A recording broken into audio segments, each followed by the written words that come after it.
Taste the Daily. Mettur அணையிலிருந்து பாசனத்திற்கு தண்ணீர் திறந்து 20 நாட்களுக்கு பிறகும் கடைமடை பகுதிகளுக்கு தண்ணீர் சென்றடையாத நிலையை ஏற்படுத்திய விடியா திமுக ஸ்டாலின் மாடல் அரசிற்கு அதிமுக பொதுச் செயலாளர் எடப்பாடி கே பழனிசாமி கண்டனம். காவிரி படுகைகளில் எந்தவித தூர்வாரும் பணிகளையும் செய்யாமல் வீண் ஜம்பத்திற்காகவும் வெற்று விளம்பரத்திற்காகவும் பொம்மை முதலமைச்சர் ஸ்டாலின் போட்டோ ஷூட் நடத்தி மேட்டூர் அணையிலிருந்து தண்ணீரை திறந்து விட்டதாக விமர்சனம். விவசாயிகளின் வேதனை குரல் காதில் விழாத அளவிற்கு மமதையில் இந்த ஆட்சியாளர்கள் சுற்றித் திரிவதாக கழக பொதுச் செயலாளர் எடப்பாடி கே பழனிசாமி விமர்சனம். கடல் முகத்துவாரங்களில் வெங்காய தாமரை புதராக மண்டி கிடப்பதாகவும் பாசன மதகுகள் மற்றும் கதவணைகள் பழுதுபார்க்கப்படாமல் பாசன நீரை தேவைக்கேற்ப திறக்க முடியவில்லை எனவும் வேதனை.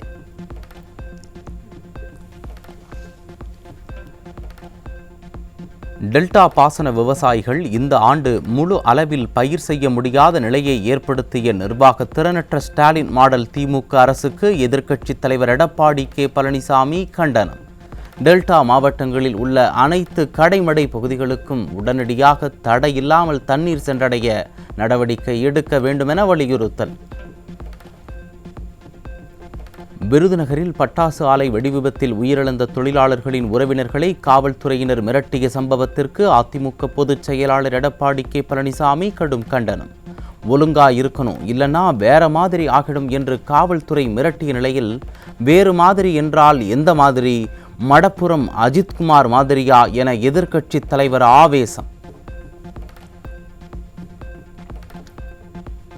போராடும் மக்களின் கோரிக்கையை கேட்கக்கூட மனமில்லை. மக்களை மிரட்டவும் அச்சுறுத்தவும் மட்டும் ஸ்டாலின் அரசின் குரல்கள் உயர்கின்றனவா என அதிமுக பொதுச் செயலாளர் காட்டமாக கேள்வி. ஸ்டாலின் அரசின் கொடுங்கோன்மையிடம் வரலாற்று பாசிசம் தோற்றுவிடும் என கடும் விமர்சனம். திருப்பத்தூர் மாவட்டம் வாணியம்பாடியில் மாற்றுத்திறனாளியை தாக்கி கொலை மிரட்டல் விடுத்தவர்கள் மீது போலீசார் உரிய நடவடிக்கை எடுக்கவில்லை என பாதிக்கப்பட்டவர்கள் குற்றச்சாட்டு. காவல்துறைக்கு உத்தரவிட்டுள்ளேன் என வெற்று விளம்பரம் செய்யும் ஸ்டாலின் தனது உத்தரவை காவல்துறை பின்பற்றுகிறதா என்பதை கண்காணிக்க வேண்டும் என மக்கள் கோரிக்கை. கடலூர் மாவட்டம் காட்டுமன்னார் கோவில் அருகே 8 சவரன் நகை திருடப்பட்ட வழக்கில் 3 சவரன் தங்க நகையை மட்டுமே மீட்க முடிந்ததாக காவல்துறையினர் கூறியதால் பாதிக்கப்பட்டவர்கள் அதிர்ச்சி. ஸ்டாலின் அரசின் ஏவல் துறை ஏழை எளிய மக்களின் உடைமைகளை பாதுகாப்பதில் கோட்டை விடுவதுடன் புகார் அளித்தால் அலட்சியமாக செயல்படுவதாகவும் மக்கள் வேதனை. தமிழ்நாடு காவல்துறையில் சட்டவிரோதமாக செயல்பட்டு வந்த அங்கீகரிக்கப்படாத சிறப்பு படைகளை இப்போதுதான் கண்டுபிடித்து கலைக்க உத்தரவிட்டிருக்கிறதா காவல்துறை என்ற கேள்வி எழுந்துள்ளது. சிறப்பு படையின் சட்டவிரோத செயலால் ஒரு உயிர் பலியாகியுள்ள நிலையில் ஸ்டாலின் அரசு கண்கட்ட பிறகு சூரிய நமஸ்காரம் செய்வதாக மக்கள் காட்டம். ராமநாதபுரம் மாவட்டம் முதுகுளத்தூர் அருகே கடுமையாக தாக்கி மாற்றுத்திறனாளியின் கையை உடைத்த தனிப்பிரிவு காவல். ஒரு உயிரை பழிவாங்கிய பிறகும் ஸ்டாலின் அரசின் ஏவல் துறை தனது அராஜக போக்கை மாற்றிக்கொள்ளவில்லை என மக்கள் காட்டம். சென்னை துறைப்பாக்கத்தில் சில மாதங்களுக்கு முன்னர் கல்லூரி மாணவனை காவலர் பைப் கொண்டு கொடூரமாக தாக்கிய வீடியோ வெளியாகியுள்ளது. அஜித்தின் மரணத்தை அடுத்து கொதிப்படைந்துள்ள மக்கள் காவல்துறையின் அராஜகங்களுக்கு அஞ்சாமல் அடுத்தடுத்து பல அநியாயங்களை அம்பலப்படுத்தி வருகின்றனர். அஜித்குமாரை காவலர்கள் கொடூரமாக தாக்கப்பட்ட வீடியோவை வெளியிட்ட நபரை தொடர்ந்து மிரட்டி வரும் காவல்துறையினர். முக்கிய சாட்சிகள் பாதுகாப்பு வேண்டுமென மனு அளித்துள்ள நிலையில் காவல்துறை ஸ்டாலின் கட்டுப்பாட்டில்தான் இருக்கிறதா என மக்கள் கேள்வி. ராணிப்பேட்டை மாவட்டம் அரக்கோணம் அருகே திமுக உடன்பிறப்பு தெய்வ செயல் மீது பாலியல் புகார் கொடுத்த மாணவியை கொலை செய்ய சதி நடப்பதாக குற்றச்சாட்டு. தெய்வ செயல் தன்னை பின்தொடர்வதாகவும் அது குறித்து காவல்துறையிடம் பல முறை முறையிட்டும் நடவடிக்கை எடுக்கவில்லை என்று பாதிக்கப்பட்ட மாணவி கண்ணீர் மல்க பேட்டி.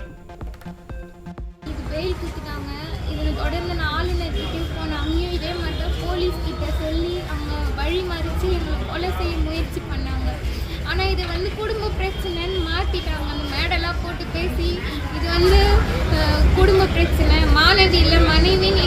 இன்னைக்கு யாருன்னே தெரியல, ஒருத்தர் இருட்டான ஒரு பகுதியில் மேல் பாக்கத்தில் வந்து எங்களை நானும் எங்கள் அப்பா அம்மா பைக்கில் வரும்போது இடிச்சிட்டு போயிட்டாங்க.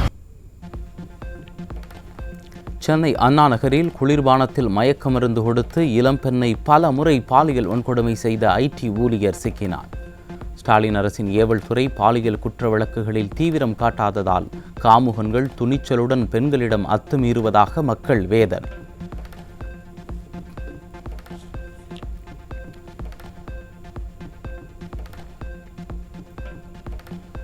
சென்னை கொடுங்கையூரில் இளம்பெண்ணை திருமணம் செய்து கொள்வதாக ஏமாற்றி பாலியல் வன்கொடுமை செய்த இசை ஆசிரியர் சிக்கினார். நாள்தோறும் பெண்களுக்கு எதிரான குற்றங்கள் அதிகரித்து வரும் நிலையில் அப்பா ஸ்டாலின் என்ன பதில் சொல்லப் போகிறார் என மக்கள் கேள்வி.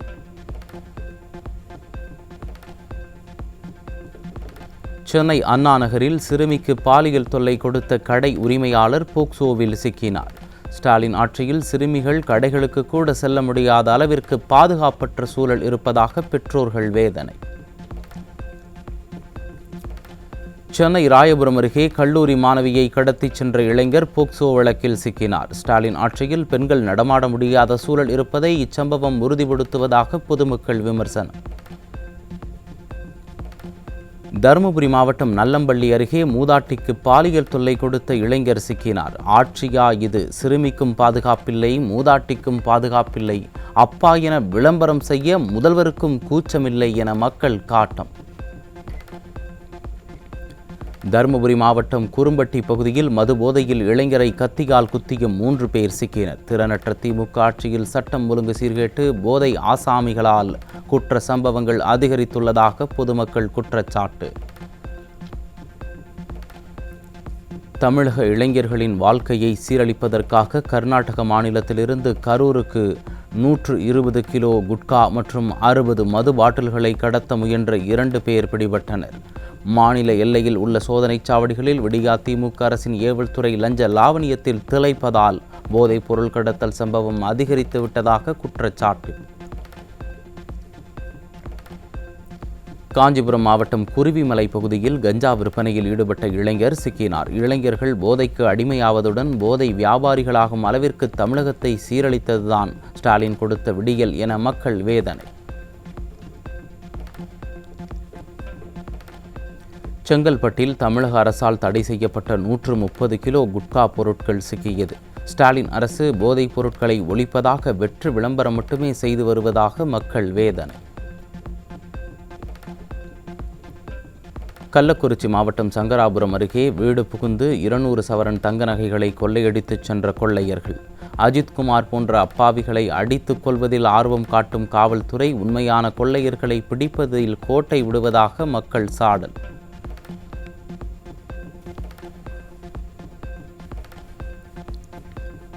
கள்ளக்குறிச்சி மாவட்டம் சங்கராபுரத்தில் நடந்த கொள்ளை சம்பவத்தை அடுத்து பொதுமக்கள் அச்சம். ஸ்டாலின் ஆட்சியில் வீட்டில் தனியாக இருக்கும் முதியோரை குறிவைத்து கொள்ளை நடைபெறாமல் பொழுது விடுவதே இல்லை என மக்கள் காட்டம். சென்னையில் வணிகரை கடத்திச் சென்று வழிப்பறியில் ஈடுபட்ட 3 சிக்கினர். ஸ்டாலின் ஆட்சியில் தலைநகரில் பெண்கள் தொடங்கி தொழிலதிபர் வரை யாருக்கும் பாதுகாப்பில்லை என மக்கள் வேதனை. விருதுநகர் மாவட்டம் சாத்தூர் அருகே பட்டாசு ஆலை வெடி விபத்தில் உயிரிழந்தவர்களின் எண்ணிக்கை 9ஆக உயர்வு. நிவாரணம் கேட்டு போராடிய உறவினர்களை மனித நேயமின்றி காவல்துறை கொண்டு மிரட்டும் ஸ்டாலின் அரசு. இனியேனும் பட்டாசு ஆலைகளின் பாதுகாப்பை உறுதிப்படுத்த வேண்டுமென மக்கள் வேதனை. தமிழகம்தான் முதன்மை மாநிலம் என ஸ்டாலின் அரசு விளம்பரப்படுத்தி வரும் நிலையில் தலைநகர் சென்னையில் நீர்நிலைகளில் தொடர்ந்து ரசாயன கழிவுகள் அதிகரித்து வருவதாக தேசிய பசுமை தீர்ப்பாயம் வேதனை. ரசாயன கழிவுகளை முறையாக அகற்றிட ஸ்டாலின் அரசிடம் எந்த தொழில்நுட்பமும் இல்லை என்றும், முக்கிய ஏரிகளில் ரசாயன கழிவுகளின் அளவு பாதுகாக்கப்பட்ட வரம்பை விட 19,400 மடங்கு அதிகமாக உள்ளது எனவும் தகவல். குற்றங்களை கண்டுபிடிக்க ஒருவரது தொலைபேசி உரையாடல்கள் தகவல்களை ஒட்டு கேட்க முடியாது என உயர்நீதிமன்றம் உத்தரவு. தனிநபரின் தொலைபேசி உரையாடல்களை ஒட்டு கேட்பது தனி மனித உரிமைக்கு விரோதமானது என நீதிபதி கருத்து.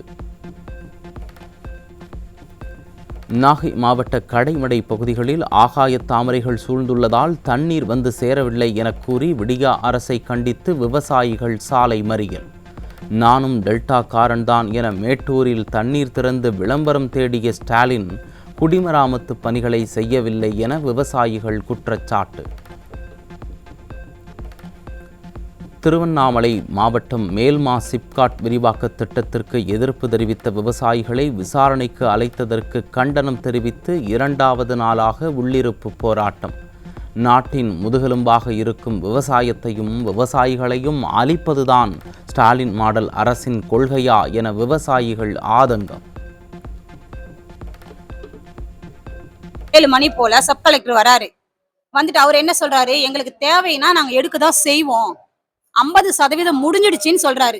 50% யாரை கேட்டு முடிச்சாங்க? என்னோட நிலம் கொடுக்கணுமா வேணாமன்றதை நான் தான் முடிவு பண்ணணும். அவங்க எப்படி முடிவு பண்ணுவாங்க? நாங்க கோரிக்கை சொல்றோம், அதெல்லாம் ஏத்துக்க முடியாதுங்க, எங்களுக்கு கவர்மெண்ட்ல என்ன சொல்றாங்களோ நாங்க அப்படிதாங்க செய்வாங்க. அப்ப இவங்க கவர்மெண்ட்டுக்கு அடியாளா வேலை செய்யறாங்களா? விவசாயிங்களுக்கு கோரிக்கை வைங்க, கோரிக்கை கொடுங்க, உங்களோட பிரச்சனை என்ன, மனு கொடுங்கன்னு சொல்லிட்டு கேக்குறாங்க. இவ்வளவு நாள் நாங்க மனு கொடுத்தது, எங்களோட பதில் என்ன? ராமநாதபுரம் அரசு மருத்துவக் கல்லூரி மருத்துவமனையில் அடிக்கடி ஏற்படும் மின்வெட்டு மற்றும் லிப்ட் பழுதாகி இருப்பதால் நோயாளிகள் கடும் அவதி. அரசு மருத்துவமனையில் இருக்கும் அவலங்கள் குறித்து கவலைப்படாமல் அமைச்சர் மாசு ரீல்ஸ் மோகத்தில் மூழ்கியிருப்பதாக மக்கள் காட்டம். சென்னை திருவொற்றியூரில் சாலையில் தேங்கியிருந்த மழைநீரில் மின்கசிவு ஏற்பட்டிருந்த நிலையில் +2 மாணவர் மின்சாரம் தாக்கி உயிரிழந்த சம்பவத்தால் அதிர்ச்சி.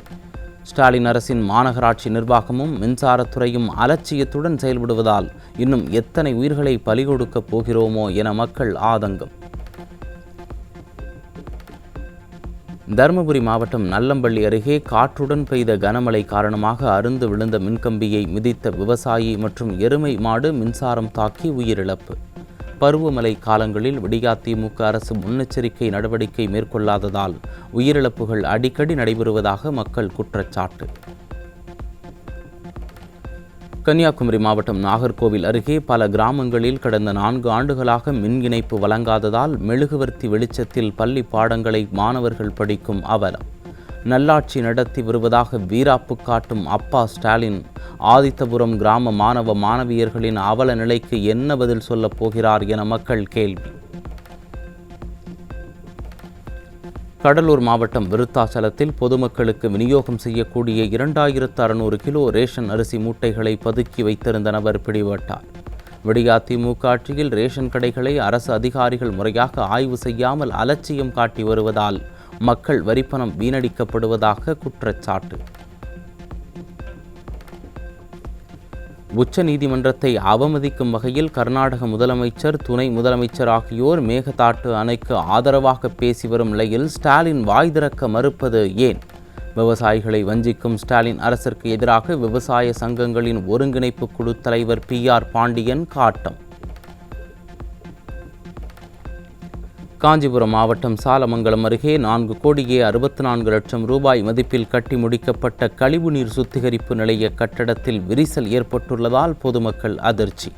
கமிஷனிற்காக மட்டுமே திட்டங்களை நிறைவேற்றும் விடியா திமுக ஆட்சியில் மக்களின் உயிர்களுக்கு எந்த உத்தரவாதமும் இல்லை என வேதனை.